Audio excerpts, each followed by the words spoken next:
Hello everyone and welcome back to Season 2 of The Final Whistle. I'm Aria Damavandi here with my two guests right next to me. I'm Arya Yektafar. And I'm Jackson Harris. And today we will have a lot to cover, starting with the NFL Week 1 recap. So Jackson, how did you feel about everything that went down? I think it was a pretty good opening week. I'd have to say, the Patriots are really opening strong. They are a very strong team, beating the Steelers 33-3 without the additional piece of Antonio Brown, which we'll get into later. But Arya, how did you feel about that game as well? I felt like week 1 was honestly a good representation of how the rest of the year is going to go. I felt like there were a couple, not upsets, but outstanding games. I felt like the Packers-Bears game, that's going to be a great thing to watch because they're in the same division and Bears have one of the best defenses in the league. Yeah, you got that right.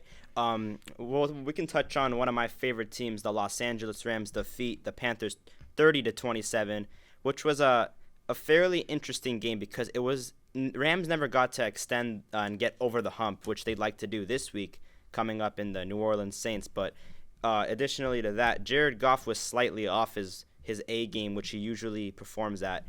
He threw 23 for 39 and 186 yards. He had one touchdown, which came in late into the game to Tyler Higbee, and he had one interception.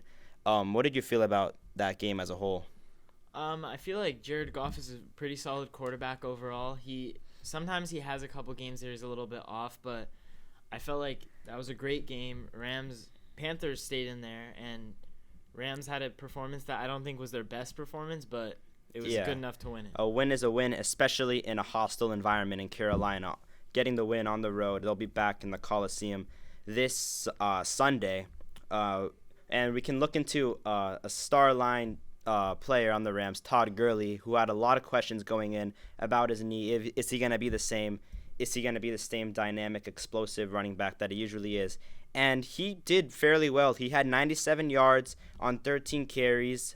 He had 0 touchdowns, but he had Malcolm Brown filling in for him, who was a great addition. He had 2 touchdowns, only 53 yards, but he helped Gurley out extremely well, and I'm going to be looking forward to seeing that this Sunday, actually. So, right. Jackson, you want to take us away with some new stuff? Yeah, so I think one of the major events that has happened is Antonio Brown to the Patriots. I think we can all agree that this will definitely make the league much more exciting. Mm-hmm. I think so as well. Another game we can look at is the Chiefs and Jags, which was actually a very, very fun game to watch. Patrick Mahomes, the MVP and Offensive Player of the Year that everyone loves to see. I know you love to watch him.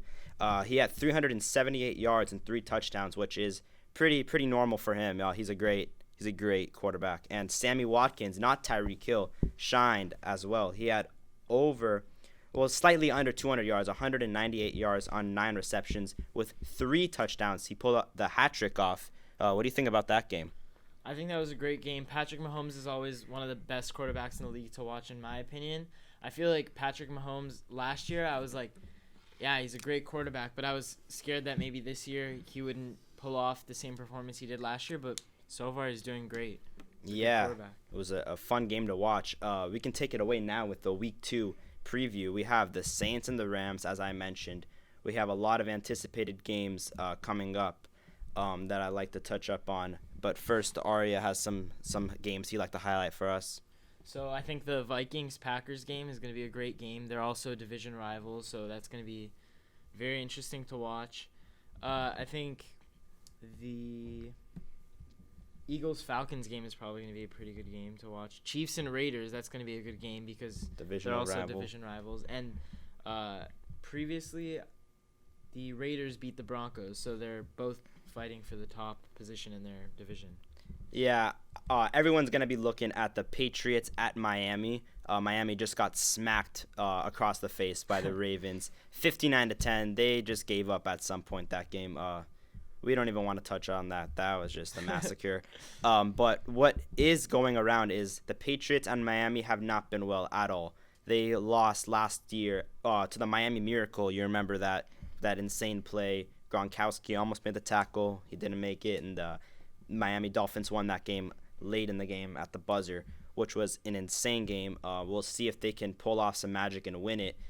this week, or is the Patriots going to be too strong and fight them away and make them miserable again like last week? I honestly think that the Patriots are going to absolutely destroy them. Yeah. Mm-hmm. Another game that might be a very hidden game that people aren't looking at is the Bears at Denver. The Bears defensive coordinator Vic Fangio went to Denver as their head coach, and he knows how Mitchell Trubisky plays. He has a game plan set for him to make him miserable under pressure and have no open receivers. So we'll have to see if the Bears defense comes up on top, or Vic Fangio's genius defensive mind will limit Mitchell Trubisky. So that's going to be a very, very interesting matchup to watch. You want to have a little bit of score predictions for the week? Do you have any? I think they're mostly pretty close games. Buccaneers beat the Panthers 20-14. That was last night. That was crazy to me. Because Buccaneers lost to 49ers in week 1. Garoppolo had an amazing performance. He just came back and he had some nice throws. I think that this week's gonna be fun to watch. Yeah, I'll take it away with some of my my win and loss projections. I'll start with the Rams. I see the Rams winning a very close game at home. They're back on their home field. They have a lot to prove for the fans. The Saints fans are gonna show up. They're gonna be pissed off because we all know what happened last year with the non-call. We don't need to talk about that. That's already a big deal as it is. I feel like the Ravens will beat the Cardinals. I don't think it's gonna be a 14-point projection, which the spread says, but they will manage to win the game. I feel that the 49ers will manage a way to beat the Bengals, even though the Bengals had a very strong performance against the Seahawks. They almost beat them, but the Seahawks pulled some magic off last week. I have the 49ers winning that game. I have the Chargers winning on home. Away at Denver. Detroit, being the Detroit Lions. The Detroit Lions, they had a lead against the Cardinals. They struggled. They lost that. We all know about what happened that time. The Vikings and the Packers. I actually have the Vikings winning this game. I know the Packers are favored. It's their home, but I have the Vikings pulling off an upset, which will be a very fun game to watch. It's going to be a division rivalry game. It's going to be a very entertaining game. Look out for that one. We also have the Jaguars and Texans. I have the Texans winning that game. The Texans really were fantastic, even though they lost to New Orleans with the field goal kick at the end. I felt like they were a very strong team. They had a chance to win that game, but it all comes down to the defense at the end, and Drew Brees just, he does Drew Brees stuff. So I have the Texans winning that game. The Patriots actually are favored 19 points against the Miami Dolphins with that just absolute massacre against the Steelers. I think the Patriots will win, but I don't think it's going to be by 19 points. I have them winning by about a touchdown, maybe a little bit less or more, somewhere around that range. Yes, I think that's what's going to happen. Do you think that Antonio Brown's going to be a big enough asset for the Patriots to go on and win a Super Bowl? Because they weren't before they got Antonio Brown. I don't think they were projected to win. Do you think he's a big enough asset? Oh, I think he is a big asset. He has some locker room issues. He has some off the field problems that he has, but I think his performance alone is going to be a very, very big upgrade. And I do think that they have a chance to win a Super Bowl this year, but we'll have to wait to see. It's too early to assume right now. And Josh Gordon also has a lot of problems outside. I feel like Patriots are a great team on the field, and they have a lot of talent, but they also have a lot of issues. And I feel like Josh Gordon has a very strong personality, and it might clash with some of the other players. Hopefully it doesn't, but I feel like they need to sort of come together as a team, and Patriots will become much better. Yeah, do you have anything to touch up on Antonio Brown? Do you think that they're going to be a big enough asset to win a Super Bowl this year? Do you think it's Absolutely. I think that Antonio Brown is going to add a lot to the team that's already thriving, as you can see with Week 1, and we will see in Week 2, I think. I think that Antonio Brown will definitely be able to add to the team, and I think the team will be more exciting than ever. Yeah, I think that it's going to be a very fun team to watch. Their defense is an insane defense. They have a great linebacker group with Kyle Van Noy and Dante Hightower, who are great linebackers. They have an insane defensive-minded coach and Bill Belichick, who really just shut down my favorite team, the Rams, in the Super Bowl. I have to admit it. The man's a genius. Probably the best NFL coach of all time in my mind, in my opinion. I'll continue with my week 2 predictions. I have the Buffalo Bills losing to the New York Giants. Buffalo Bills are projected to win, but I have the Giants pulling off an upset. The Seahawks at Pittsburgh Steelers. It's going to be a very fun game to watch. Pittsburgh absolutely got destroyed to the Patriots. I feel like they'll have a bounce-back game and will beat the Seahawks. I feel like they have a lot to prove. They have Ben Roethlisberger, a Hall of Fame quarterback. They have a great running back in James Conner, and they have Juju Smith-Schuster, who has a lot to prove with Antonio Brown's departure from the team. We have the Indianapolis Colts with no Andrew Luck playing against the Tennessee Titans. I have the Titans winning that game just because Jacoby Brissett is not Andrew Luck. We all know that. Andrew Luck was an amazing quarterback. But I have the Titans winning the game. It's at home. It's at Tennessee. I think they'll find a way to win the game. The Cowboys and the Redskins. It's a bit of a sleeper game. People aren't paying attention to it because it's the Redskins. They feel like people don't think that they're good. But they actually almost beat the Eagles in Philadelphia, which Vernon Davis actually had a great performance. I think his grandparents passed away.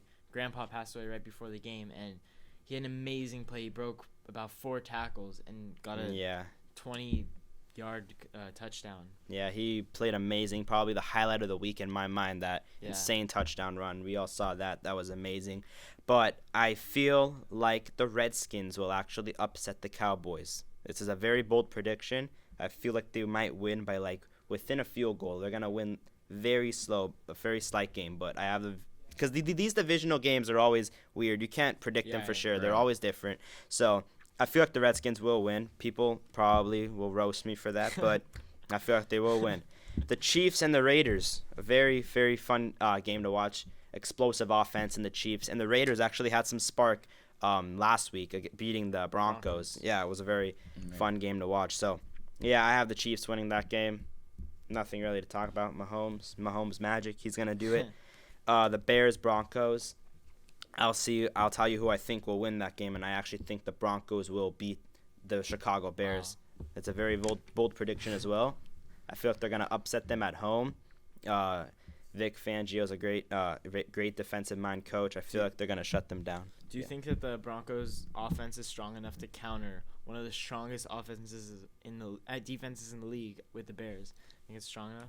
I don't know if that's going to be strong enough, but I know for sure that the Broncos' defense will be ready for the Bears' offense. Yeah, because Vic Fangio knows them inside and out. I think that's going to be the biggest key asset. If Vic Fangio fails, then the Bears will win that game. But that's a very close game. Yes, it's definitely going to be close. Yeah, okay. The second to last game I have to predict for you guys is the Philadelphia Eagles at Atlanta. Playing the Atlanta Falcons. The Eagles are actually projected to win. I feel that the Atlanta Falcons have a lot to prove. They got pretty much smacked against from the Vikings in week 1. I think the Falcons will have a lot to prove. They're going to come back. Julio Jones is going to do what he does. He's an amazing receiver. Yeah, he's top 3 receiver in my mind. He's going to come back. He's going to perform. He's going to show out. Matt Ryan's going to go off. And I feel like Devonta Freeman will have a pretty big performance as well. I don't think the Philadelphia offense will counteract them at all. Yeah. So, and lastly, a Monday night game. The Cleveland Browns, the hype are all around them. They got destroyed last week. You don't know about that. The Titans beat them by 30 points, 43-13, which was insane to my mind also. They're playing the New York Jets in New York. I feel that the Browns will have a bounce-back game. I feel like they'll beat the Jets. I don't feel like it's going to be by much. I don't think it's going to be over 10 points, but I feel like they'll have enough to beat the New York Jets away from home. Another unpopular opinion, I think Browns are actually a Super Bowl prospect. I think that they've gotten so much new talent. They've gotten amazing receivers. I think that they have a chance at winning the Super Bowl. They're a prospect for sure in my mind. I don't know. Yeah. Right. All right, let's shift gears to the NBA, the upcoming season. We have a lot of anticipated teams to see. We have the Lakers, we have the Clippers, we have the Blazers, we have Jazz, we have the Bucks, we have the Raptors. See how they do without Kawhi. We have a lot to talk about. So, Jackson, take it away. Right, so First off, I think that it's been an insane offseason. I think that we Yeah. could say this has been one of the craziest off seasons in For recent sure. memory. Especially, Kawhi, and everyone Just won thought a he was going to go to championship. Lakers. He wins the championship, and he decides to go to the Clippers with Paul George. How I do you don't feel think a about lot of people saw that coming. I think it's definitely going to cause a big rivalry, especially with the Lakers having Kawhi Leonard, Clippers having Kawhi Leonard, and the Lakers having LeBron and Anthony Davis. I think it's really going to make a exciting LA Staples Center rivalry. Yeah. Yeah, we have the opening game is the Los Angeles Lakers gonna be playing the Clippers. There's going to be a lot of proving right there to see who's the team of LA. We're all Lakers fans here, I'm pretty sure. Right. Yeah, so we're all course. rooting for the Lakers. I think that it was a very intelligent move, and I think it was a strategic move by Kawhi to come to LA and show interest in the Lakers, so that the Lakers would have to hold out in getting Anthony Davis. I feel like he was drawing them in, and then right at the last second he went to the Clippers. I think he knew all along he was going to go to the Clippers. I think it was a very intelligent move by Kawhi. But I feel like Anthony Davis, LeBron, it's going to be. Boogie just got injured, but yeah. I think it's going to Right. be a great. I think it's going to be a great season, great rivalry. Yeah, I was looking forward to see Boogie, but I do think that the Anthony Davis and LeBron James duo will be too much for Kawhi and Paul George to handle. I think that they're two explosive, big guys. They play. Anthony Davis is probably one of the best two-way centers or power forwards in the game. He says he wants to be Defensive Player of the Year. We'll have to see what happens with that, but that's going to be a very fun game to watch. And Jackson, I yeah. completely agree. Obviously, Lakers got DeMarcus Cousins. I was pretty happy about that. Unfortunately, he's out for a very long time. So it's going to be interesting to see how Dwight Howard will be able to fill that position and be able to help LeBron and Anthony Davis carry us to victory. Yeah, let's see if how Dwight Howard's shape is. He said that he's been in one of the best shapes that he's ever been in his career right now. So we'll have to see if that is true or if that is false. We do remember Dwight Howard was with Kobe Bryant. He didn't really perform well with him. And let's see how he does with LeBron and Anthony Davis. I feel that he will be much better. Right. I think that Lakers also they're one of those teams that have a lot of talent this year. They have a couple players that they had before. They're great players, and they got a bunch of new talent. And I feel like we need to see the collaboration of LeBron and Anthony Davis to really understand how the Lakers are going to be this year. But I think that LeBron and Anthony Davis are two big guys that are, when they get DeMarcus Cousins back, they're going to be one of the biggest teams in the league, and I think they're going to be a very powerful team. Yeah, everyone was projecting Kawhi to come to the Lakers because we all know if he came to the Lakers, that would have been a dynasty. That would have been a super team. The NBA would have been. It wouldn't have Do you even think they been would have allowed competitive. it? I don't Chris even. Paul I don't is know. going to come. Yeah, and they stopped that. That would have been crazy. Imagine Kobe, Chris Paul, and was Shaq there at that time when they No, were? no, It was Shaq. Pau No, I Gasol. don't believe so. It was Pau Gasol. But that's why Dwight came. Yeah. They put Dwight on the team, and Steve Nash. Yeah. Right. So thank you guys so much for watching. That'll wrap up this week of The Final Whistle. I'm Aria Damavandi. I'm Arya Yektafar. And I'm Jackson Harris. Thank you guys so much for watching. We'll see you next week.